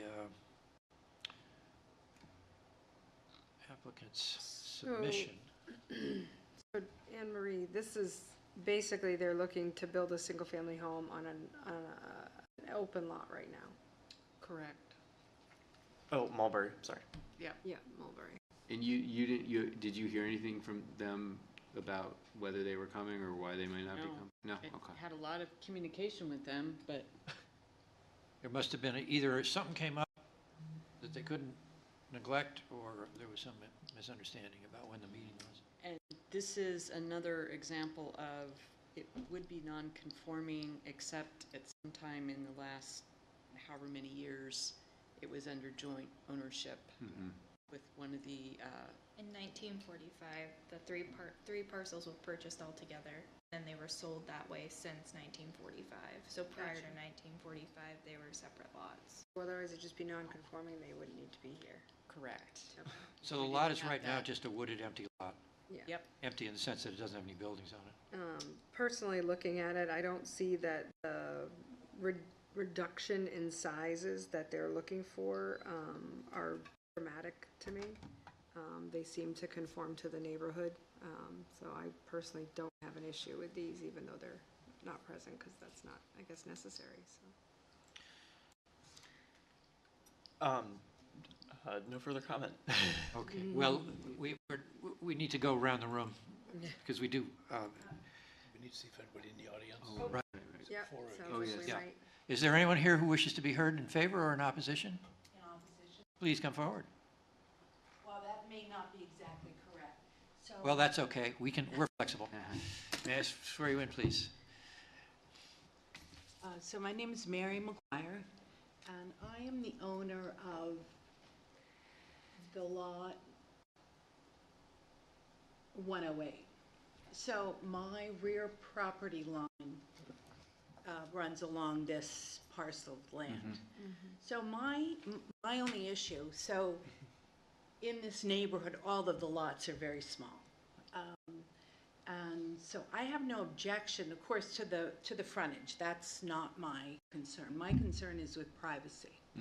So currently, as it was mentioned, this is a wooded lot. And the houses on either side, all have small lots, but we have fences. So there's that sense of privacy. My concern is, since my entire rear lot line runs along this parcel, and not having any sense what is going to be built there. I mean, I know it's a single-family home, but where it's placed, that could have a dramatic impact on my privacy. So I'm not sure the rules and regulations, but that's my concern. I have they can build a house, that's not my issue, but is there a way, if it was granted, that they could be required to provide some sort of screen or fence on that side of the property? I don't know if that's possible, but that would be my concern. It's theoretically possible for us to impose a condition like that. It's not something I'd be eager to do when the appellant's not here to talk about it. what's the setback from the back property line in that area? Probably at least 25 feet? Yes, What are side setbacks? 20 or? 1 second. So I I'm will looking, pull it up. my concern is the back lot, because I want to alleviate some of her concerns. If her lot is, I'm having trouble reading those dimensions that were up there, 60-something feet. If the setback's 25 feet, then It the is. house is 20, I can't say any more than that. They would have to come before us to ask to be built within the back 25 feet of their lot. Okay. Which is basically half of the space you're Okay. already concerned with, right? So the house won't be directly right there. Okay. So most likely, based on that lot and the front requirements and the back requirements, they're probably gonna end up somewhere in the middle of that lot, but it can't be guaranteed, to you. They have to go through planning board for all of that. Yes, and that doesn't, excuse me. Oh, I was just. And that doesn't account for the pools, because that's one of the issues in the neighborhood. There's several above-the-ground pools, which are typically in the back of the house. So we have, with the neighborhood, I'm a bit surprised to have gotten this, because I had no conversations with either Jeff or Joe about this, which is unfortunate. But, so that's my concern, because once this is granted, I'm just concerned. I don't know whether to object or not, honestly. Well, regardless of where they put the house, there's no restrictions, I guess even now, on what they can clear, right? As far as clearing? Yeah, they could clear the whole lot if they want, right? Yeah, I Yeah. think that's I mean, what they it would would do. be weird to do, but without building, but yeah, they could. And is the back of your lot completely cleared? Or is it wooded? Well, there might be about 5 feet of wooded Yeah. area prior to their lot. Do you have a fence already? No, on the sides. Yeah. But I've never, because Not we on go, the back. in the front is the airport, and the back has been this wooded lot, so it's never been, I mean, it's been really nice. So Yeah. that's my only concern. I didn't know if that could be somehow, some screening. If they build within the setbacks, then we really don't have any authority to insist that they Okay. put up a fence. If we were granting them a variance for how close to the property line they were going to build, then we might have grounds for asking them to take measures to buffer between themselves and you, or others. But that's pretty much where we come down on this, I think. So, and as of now, we have no house plan, so we don't know whether, they're not asking for a variance from setbacks. Do Okay. we know what the back setback is? It's 25 feet rear and front, and Rear it's and front. 15 feet sides. So got a if fair the amount of room. lot's, yeah, if lot's 132 feet, and you're gonna lose 50 of it, they're most likely gonna build somewhere in the middle. But there's Yeah. about half of your backyard, you definitely won't have a house. Whether a Right. pool ever shows up in the future Well- wouldn't be something we could ever. No. Right, Can a pool, that's- does a pool need to meet the setbacks does. above ground? Yeah. Although, depending upon the size, it can be counted as an accessory. And so the setbacks are reduced. Thank you very much. Okay, thank you for your time. You're welcome. So just what, I'm sorry, so if whoever builds a house, if they wanted variances, then I'd get a notice of that? So then Yeah. that might then be appropriate at that time? Yes. Yes, Okay, anytime that you're affected, but they would notify you if there were a variance great, involved. thank you very much. You're welcome. You're welcome. Is there anyone else who'd like to be heard on this case? Any comments from code enforcement? No. With that, we'll close the public testimony portion of the hearing. We have the request for construction of a house. We have 2 variances, one for area and one for frontage, I believe. Is that correct? Yes. Yes. On a lot that is currently undeveloped, that is surrounded by lots that are developed. I'm going to start this one with you, Mr. Winters. How do you see it? I think this is pretty similar to the case we heard earlier tonight and that we've heard in the past where you have, I don't know if orphaned is the right technical word, but you have a lot that's kind of, by whatever historical reason, undeveloped, and without these variances, it can't be developed at all. I think we've found that that's a hardship to essentially have a lot that has limited function otherwise. So to the question of whether they should be able to build at all, I think that these are actually, they're only asking for 14 feet on the frontage and about 1,000 square feet on the lot area. I think that's reasonable. They'll be pretty consistent with the other houses in the neighborhood. As far as the other issues raised by the neighbor, which I think were all valid, but as was stated by the chair, she would be able to speak on those if it came up. Mr. Davey? I don't really have an issue with it as it's been presented to us. I think without this pattern of ownership flukes in a lot of these kind of neighborhoods, we wouldn't necessarily be sitting here talking about this. So I do see the hardship, but given the neighbor's comments, I'm open to a motion to table as well. I have no problem with this. Like Anne Marie said, it's a non-conforming lot if it had not been purchased and sold with the property next door. And I personally just don't see the need to not go ahead and address this tonight. The requests that they have are minimal. They're not a dramatic amount, so I'm fine with both. Mr. Waller? I agree, and these size lots are the character of the neighborhood. Yeah. Yeah. I think to address the abutters issue, I think that would come up if we needed to have a request for a side variance. Yeah. I think then we can deal with some sort of buffering issues then. So I'm inclined to support it. All right, we have the need for 2 variances here, one for frontage and one for area. Suppose we address frontage first, since it happens to be the first item. Anyone care to make a motion? I can get back to it.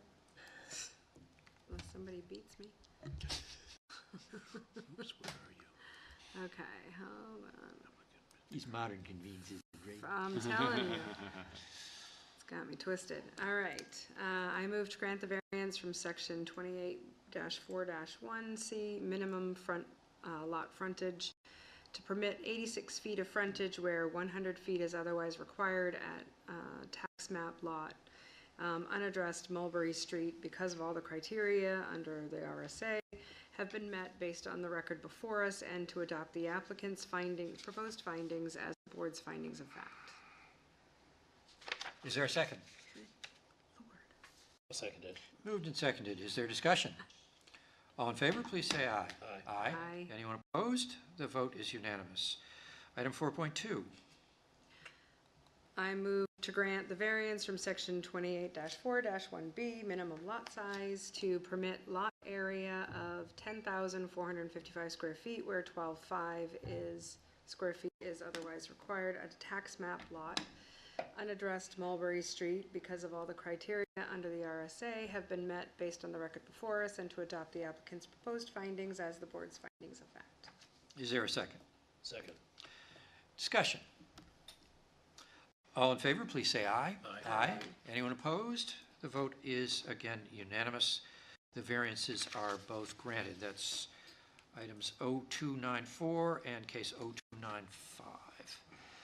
And that brings us down to item 4.3, case 0296.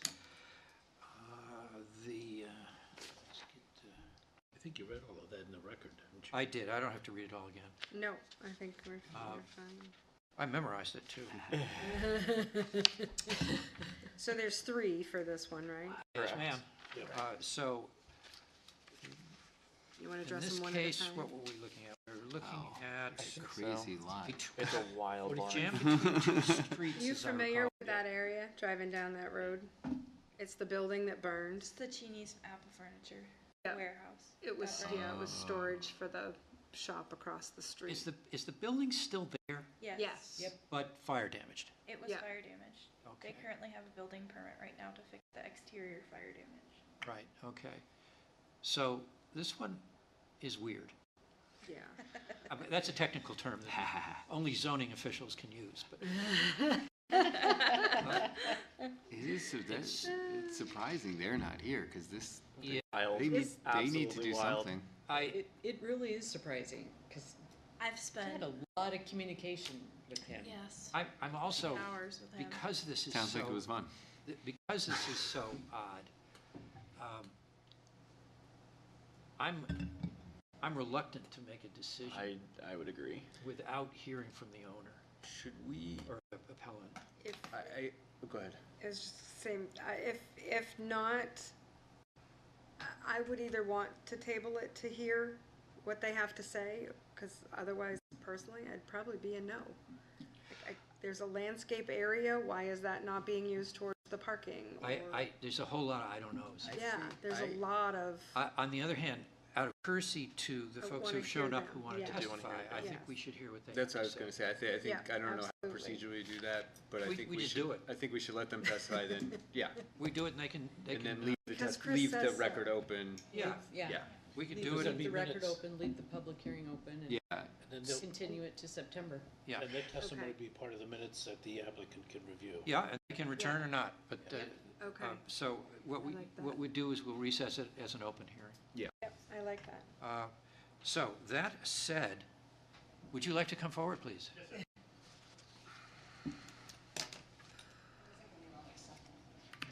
Yeah, I think it's safe over there. Swear to tell the whole truth and nothing but. I do. Would you identify yourselves for the record, please? My name is Chris Stephen, Stephen. I reside at 1 St. Catherine Street, which is across the street from the particular property we're speaking of. And I'm Stacy Ballard. Oh, I see Miss the Water at private his road. house. In my little private road there.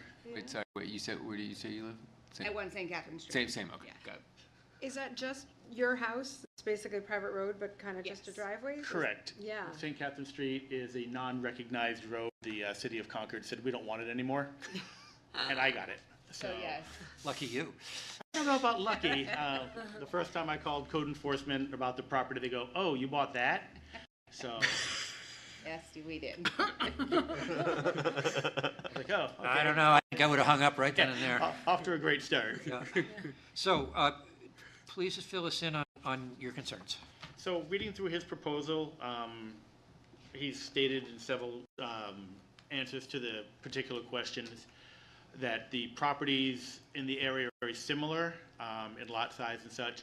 Where they may be similar, they all have parking, they all have common areas. Driveways. We're surrounded by 3-family homes. I've got Penwood Place in my backyard. I have, at the head of my driveway to the right is a 3-unit. The head of my driveway to the left is a 3-unit. They all have adequate parking. They all have green space. They all have a place to put their trash. My biggest concerns is accessibility. With the people that reside at 22, 20, and 24, they park on Lilac Street. The people that reside at 175 who have parking on Village Street, they also park on Lilac Street. It reduces that road to less than a single lane. When the actual fire happened at 181, the fire department had to move vehicles in order to access the building to fight the fire. The people in front of us, 20, 22, 24, were on the street, parked, and they made them move. So it's a very narrow road to begin with. We've had to yield in order to get into our driveway. I have a car trailer, I have a little dump trailer, so getting out of the driveway, if there is no parking for this proposed property, my assumption, and I probably should never assume, but they're probably gonna park on Lilac, which is gonna make getting in and out of my driveway extremely hard. It raises the issue of safety as far as emergency vehicles getting to and from. It raises the issue of removal of snow. That road already gets to be a problem, especially with the people parking at, 22, 20, 24. The gentleman that lives to the other side of 24, they park in the road. So it does become a bit of an adventure sometime when you have people coming off of Meter Street to use Lilac as a through street. It's a small street, but people do cut through over to Borough Road. There's other residents on there. I understand the need for housing in the Concord area, in the Pennacook area. I don't feel that this is a sufficient use of this property for housing. In one of his statements, he stated that without these variances as far as setbacks for the front and back, he will have no access to the home. Other than through the basement Right. for exits, which I'm not really sure how that works since If you're there going- should be front doors. Right, the property existing has front doors. They have, so he's choosing to kind of do these things, and I don't really see it as being beneficial. I don't see it as a attribute to the community or to the neighborhood. And I don't, obviously I don't want to be that neighbor, but unfortunately I have to be that neighbor because, we've lived there 15 years. I've had to deal with some things as far as I have zero setback, or I have zero frontage on my home. So I've had variances in place before me to be able to build and such like that. But I still have a driveway, I'm off-street parking. My concerns are things like, again, common areas, where you're gonna put your trash. You're potentially adding 6+ vehicles to that street that's gonna be parking on the street, because they have nowhere else to go. Village Street, there's nowhere to park either. So I There's see, a little divot, but it's not very big. I see, like I said, I have to assume, and I shouldn't assume, but of the lesser of two evils, I believe people are gonna park on the backside onto Lilac, which is gonna be directly in front of my home and my driveway. I've had to call the police to get people to move from in front of my driveway, because they refused to move from the front of my driveway, because they felt that it was okay to park there and I couldn't get out. So just kind of going forward, I understand, you know, if I have to come back and state again my resistance when Mr. Detmeyer is here, I have no problem doing that. I just don't feel it's a good use of that particular property. He said he spoke to the abutters, which would be 175, but I don't believe he spoke to anybody else on the road who's going to be affected by this. When it was a furniture store, what was the parking situation? Well, Apple House has their main building right next door, so everybody would park there and just walk over. Oh, so what was this? This was their satellite storage facility. I see. On Lilac Street, they do have a small gravel area where they would pull up to load and unload. Oh, so they didn't have This customers is- going in there? Right. No. This is where the store is and their parking lot. This was like their warehouse for extra stuff. I think it was also. So the store's still open, they just got it. Correct. I see. I think that was kind of their scratch and dent, and that was accessed from the door on Village Street. So was it, even though there was no customers, did that still present a problem for you with like? Most people just walked over. Yeah. It's very close. Or was there like trucks and stuff or employees going back and forth? That was a seeing problem? that many. There were It's not a trucks, big but they were parked, because there was a small gravel area between the actual pavement and the store. So they would stop there, load up and leave. They didn't stay for any length of time. And they were fairly accommodating. They would come into my driveway, turn around and whatever. That's the other thing that I'm concerned with. If you're now adding 6 or 7 more vehicles, people are going to be in and out of my driveway. As it is, I've got DoorDash showing up in my house for Penwood. They think we're, but it's. Yeah. It's fine. So I get free food all the time. Kind of weirded me. Tip them. We usually walk outside and it's sitting on our doorstep. Yeah, it's the actual absolute reverse of Ding Dong Dash. They just leave the food there and leave. You come out and you find McDonald's on your porch. Well, My guess is that they're gonna try to put a porch on the back. Because they're asking for a On variance for Lilac? that as well. they are asking for something No, for the to do with the side deck, but it's Oh, not they're clear already what that building is. those Yeah, ones. two They're decks are already asking for there. setbacks to add decks. Yeah, so the Okay. decks So are if- already there. If, it's because they started building the decks without a building permit, and they were put on hold. So if the setback variances are denied, they'll have to remove the deck. So the setback variances are completely different from parking. Right. And I will just point out that if no parking variance is granted, the property will be undevelopable. Okay. Because there is no place to put parking on that site. Right. If no variance, I mean, but that doesn't mean these have to be, but right. May I speak to that for a quick second? Because originally when that property was put up for sale, we considered maybe looking to purchasing it to do the exact same thing. And they said in the real estate listing that there were 6 parking spots deeded to that property. I'm not really sure where those are. They're not on the property. Right. That property, the way the parking requirements are spelled out in the zoning ordinance, you cannot have parking on that site. So really? yeah. How's, the ordinance says you can't have parking on that site? No, the parking requirements, because you cannot back out onto the street. Oh, just the way it's So configured, there's there no is space not- for parking. There is not enough room in there to configure a parking lot and parking spaces and have turning So they, such that you're not maneuvering in the street. so they either need a variance for those, Oh, so even or if a they do, variance for no parking at all. and even if they do like a basement garage, that's not, okay. But if, Well, to do a basement garage, you've got to tear down the building. and if you're, Because the building's already there. Well, There's no reason to so assume I'm the building misunderstanding what has to the, stay. from Google Street View, I'm misunderstanding what it looks like then. Anyway, Very good. I think, well, I mean, is there, if I may, yep. if the variance or the zone says that you can't, pull out on or back out onto a street, if you grant them the permission to have no parking space, they're going to be parking on the street, right. which is going to cause Yeah. more problems than backing out onto Well, the street. yeah, at which point we'd be wrestling with a specter we don't know we're going to have to deal Right. with. So is there anything else you'd like us to know?